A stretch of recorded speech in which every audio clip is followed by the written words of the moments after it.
दोस्तों, हमारी ये कायनात इतनी बड़ी है कि इसमें आए दिन कुछ न कुछ नया होता ही रहता है। कभी कोई मीटियोर शावर तो कभी कोई बड़ा सुपरनोवा। आज हम आपके लिए ऐसी काफी जबरदस्त न्यूज लेकर आए हैं जिसमें हम आपको ये सब तो बताएंगे, साथ ही एक ऐसे प्लेनेट के बारे में बताएंगे जिसके बारे में लोग दावा कर रहे हैं कि इसे बीटीएस ने ढूंढा है। हालांकि नासा ने इस प्लेनेट को ढूंढा है। तो इस द बीटीएस प्लेनेट का क्या राज है और आपकी रोजमर्रा जिंदगी में ऐसी शानदार स्पेस न्यूज आपको शायद नहीं मिलती होंगी देखने के लिए। इसीलिए वीडियो में लास्ट तक बने रहिएगा क्योंकि ये साइंस न्यूज का एपिसोड नंबर 2। मैं मोहम्मद काशिफ, आप देख रहे हैं अल्फा फैक्ट्स और आज की वीडियो में हम ऐसे ही काफी इंटरेस्टिंग स्पेस साइंस न्यूज जानने वाले हैं। नंबर 1, दोस्तों, मीटियोर शावर्स का इंतजार तो हर एस्ट्रोनॉमी लवर को होता ही है और 2021 में पहला मीटियोर शावर कुछ ज्यादा ही जल्दी हो गया था। 2021 का पहला मीटियोर शावर जिसका नाम है क्वारंटीड मीटियोर शावर और इसमें हर घंटे 120 से भी ज्यादा मीटियोर्स या हम भाषा में कहें टूटते हुए तारे दिखाई दिए थे। ये घटना 2 से 3 जनवरी को हुई थी और इसमें जो मीटियोर शावर दिखाई दिया उसे टेलीस्कोप से नहीं बल्कि नंगी आंखों से ही देखा जा सकता था। रात के 12 बजे के बाद बहुत से एस्ट्रोनॉमी लवर्स ने इन मीटियोर शावर्स को देखने का लुत्फ उठाया।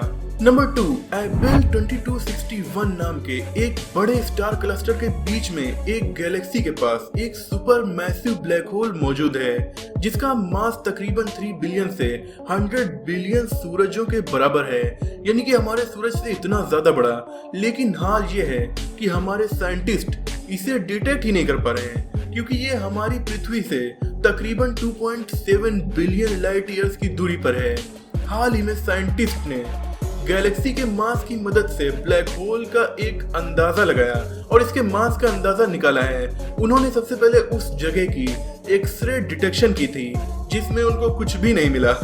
दरअसल जब भी किसी ब्लैक होल में कोई चीज जाती है तो ब्लैक होल हीट अप हो जाता है और भारी मात्रा में एक्सरेज को रिलीज करने लगता है और इसी से हम किसी ब्लैक होल का पता लगा पाते हैं। अब वैज्ञानिकों ने इस ब्लैक होल की फर्दर जानकारी निकालने के लिए ग्रेविटेशनल वेव्स का सहारा लिया है। अब देखना यह है कि क्या अब साइंटिस्ट हमारे कामयाब हो पाएंगे।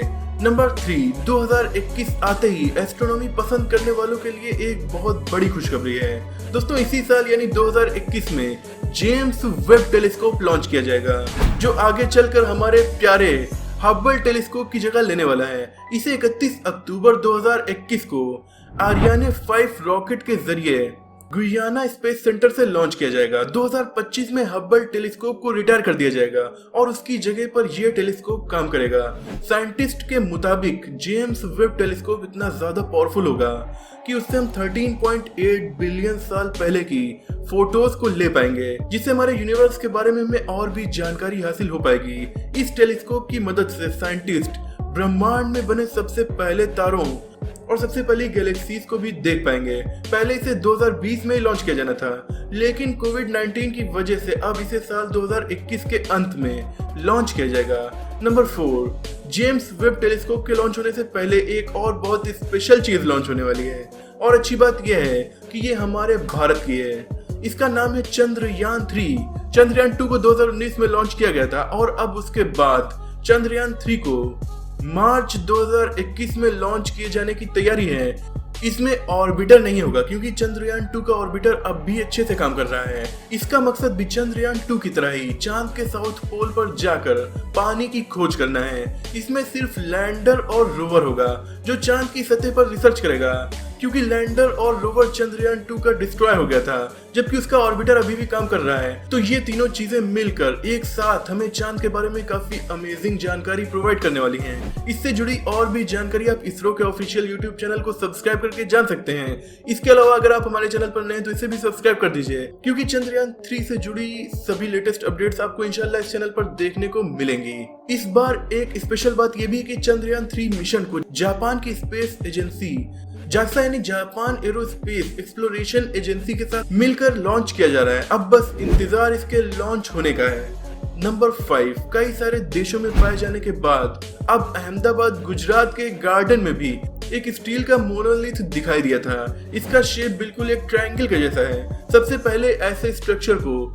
यूटा यूएसए में देखा गया था और उसके बाद इसे कई जगह मतलब कि 30 से ज्यादा देशों में खोजा जा चुका है। और इस बार तो ये इंडिया में भी मिल चुका है। कई साइंटिस्ट का मानना है कि इन स्टील के बने स्ट्रक्चर्स को एलियन ने किसी मकसद से हमारी पृथ्वी पर छोड़ा था, लेकिन इसके बारे में डीप रिसर्च करने से ही पता चलेगा कि आखिर इन मोनोलिथ को किसी एलियन ने भेजा है या फिर किसी इंसान ने केवल हाइप क्रिएट करने के लिए बनाया है। नंबर 6, नासा के कुछ साइंटिस्ट ने कहा है कि ये बात हमें अभी तक नहीं पता थी कि चांद का सरफेस असल में एक टाइम कैप्सूल के जैसा है, क्योंकि साइंटिस्ट का मानना है कि हमारा चांद 4.5 अरब साल पहले बना था और तब से ही इसके पास वायुमंडल नहीं रहा है, जिसकी वजह से चांद ने इतने सालों में कई सारे पार्टिकल्स को एब्जॉर्ब कर लिया है जो हमारे सोलर सिस्टम के बाहर से आए थे।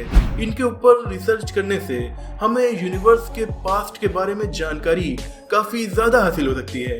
खैर ये अभी सिर्फ एक स्टेटमेंट है, इस पर रिसर्च कब और कैसे चालू होगी इस बारे में जानकारी नासा के वैज्ञानिकों ने अभी शेयर नहीं की है। नंबर 7, साइंटिस्ट को आर्कटिक ओशन की सतह पर एक हरे कलर की गैस मिली है जो बिल्कुल एलियन गैस की तरह दिखाई दे रही है। यह है कार्बन डाइऑक्साइड और मीथेन जो कुछ ज्यादा ही भारी मात्रा में आर्कटिक ओशन के सतह पर मिले हैं। ये समुद्र की सतह से 120 मीटर नीचे हैं। साइंटिस्ट का मानना है कि ये गैसेस यहाँ पर 14,000 से 18,000 साल पहले से मौजूद हैं। साइंटिस्ट इसके ऊपर एक डेडिकेटेड मिशन भी स्टार्ट करने वाले हैं जिसका मकसद ये पता लगाना होगा कि ये ग्रीन हाउस गैसेस कितनी तेजी से हमारे वायुमंडल में मिल रही हैं। नंबर 8, हमारी धरती पर पानी कैसे आया? ये बहुत बड़ी मिस्ट्री है। साइंटिस्ट के मुताबिक कुछ उल्का पिंड हमारी धरती से आकर टकराए थे और उनके अंदर पानी भरा था। वैसे ही अभी तक हमारे वैज्ञानिक मानते चले आ रहे थे कि हमारी पृथ्वी पर तेल का निर्माण भी मरे हुए जानवरों और पेड़ पौधों के अवशेषों की वजह से होता है, जो कि एक काफी जबरदस्त बात है। लेकिन कुछ दिनों पहले हुई कुछ खोजों में हमें ये भी पता चला कि अंतरिक्ष में भी तेल के भंडार मौजूद हैं और ऐसे ही एक तेल के समुद्र को साइंटिस्ट ने खोज निकाला है जिसमें इतना ज्यादा तेल है कि उससे हम पृथ्वी पर मौजूद सभी समुद्रों को हर बार तेल से ही भर सकते हैं। मतलब कि जो हमारी गाड़ियों में तेल पड़ता है उसकी बात मैं कर रहा हूँ। इससे ये पता चलता है कि जरूरी नहीं कि केवल हमारी पृथ्वी पर ही कच्चे तेल का निर्माण हुआ हो, ऐसे ही तेलों के भंडार हमारे अंतरिक्ष में भी मौजूद हैं और हो सकता है कोई उल्का पिंड उन्हें हमारी पृथ्वी पर लेकर आया हो। ये बात किसी को नहीं पता। नंबर 9, 1 जनवरी 2021 को सीरियस स्टार की खोज हुए 219 साल पूरे हो चुके हैं। 1 जनवरी 1801 को एक सिसिलियन एस्ट्रोनॉमर गुइसेप्पे पियाजी ने मार्स और जुपिटर के बीच में मौजूद एक ड्वार्फ प्लेनेट की खोज की थी जिसका नाम बाद में सीरियस रखा गया। दरअसल जब ये सीरियस डिस्कवर हुआ था तब इसे एक ग्रह का दर्जा दे दिया गया था, यानी कि हमारी पृथ्वी के इस तरीके से 9 ग्रह हो जाते हैं। लेकिन आगे होने वाली रिसर्चेस के बाद इसे एक एस्ट्रॉइड का दर्जा दिया गया। लेकिन फिर साल 2006 में प्लूटो पर हुई डिबेट की वजह से ये पता चला कि प्लूटो एक ड्वार्फ प्लेनेट है और साथ ही साथ सीरियस एस्ट्रॉइड नहीं बल्कि एक ड्वार्फ प्लेनेट है, यानी कि ये प्लूटो की कैटेगरी वाला प्लेनेट है। ये जुपिटर और मार्स के बीच मौजूद एस्ट्रॉइड बेल्ट में सबसे बड़ा ऑब्जेक्ट है। नंबर 10, नासा ने 30 दिसंबर 2020 को 2 हेलियोफिजिक्स मिशंस की सहमति दी है जिनका काम सूरज और पृथ्वी के रिलेशन के बारे में डीप रिसर्च करना होगा। इनमें से एक मिशन ये पता लगाएगा कि सोलर विंड और सोलर स्टॉर्म असल में काम कैसे करते हैं। इन मिशंस के बाद वैज्ञानिक सिर्फ सूरज की सतह को देखकर ये पता लगा पाएंगे कि कोई सोलर विंड या सोलर स्टॉर्म आने वाली है या फिर नहीं, और अगर आने वाली है तो वो कब तक आएगी और कितने दिन तक चलेगी ये अभी इतना जरूरी तो नहीं, लेकिन आगे चलकर हमें अपनी टेक्नोलॉजी को स्पेस में फैलाने के लिए ये बहुत ज्यादा काम आने वाली है। इसीलिए नासा का मानना है कि इस पर जल्द से जल्द काम शुरू करना होगा। और दोस्तों आज की वीडियो की लास्ट साइंस न्यूज ये है कि नासा ने 2020 में एक शानदार एक्सो प्लेनेट की खोज की थी। इस प्लेनेट का नाम है TOI 1338b। पर इस प्लेनेट की फोटोज जैसे ही वायरल हुई काफी ज्यादा बहस इंटरनेट पर छिड़ गई। बहुत से लोगों ने इसे द BTS प्लेनेट नाम दिया। K-pop BTS काफी ज्यादा पॉपुलर है और इस बैंड के एक साइंस फिक्शन सॉन्ग में 2019 में एक प्लेनेट को दिखाया गया था जो बहुत ज्यादा हद तक इस प्लेनेट की तरह लग रहा था और इसीलिए फैंस इसे BTS प्लेनेट कह रहे थे। और उनका कहना है कि इस प्लेनेट की खोज तो BTS ने पहले ही कर दी थी। लेकिन हैरानी की बात तब हुई जब आरियाना ग्रांडे के फैंस ने ये बताया कि 2018 में आरियाना ग्रांडे के एक सॉन्ग में इस तरह के प्लेनेट को दिखाया गया है। हालांकि इन दोनों ही सॉन्ग्स में केवल साइंस फिक्शन किया गया था और केवल इमेजिनरी रूप से प्लेनेट को दिखाया गया था, पर नासा ने रियल लाइफ में 2020 में ऐसे ही प्लेनेट को ढूंढ निकाला। तो अब बहुत सारे फैंस इसे द BTS प्लेनेट भी नाम दे चुके हैं। तो दोस्तों, ये थी आज की हमारी साइंस न्यूज। ऐसे ही स्पेस से जुड़ी जानकारी पाने के लिए और साइंस से रिलेटेड बहुत सारी न्यूज जानने के लिए आप हमारे चैनल को सब्सक्राइब करके बेल आइकन को जरूर प्रेस कर दें। तब तक के लिए मैं मोहम्मद कशिफ आपसे इजाजत लेता हूँ। मिलते हैं एक और नई इंटरेस्टिंग और नॉलेजफुल वीडियो में। तब तक के लिए अपना और अपनों का ख्याल रखिए।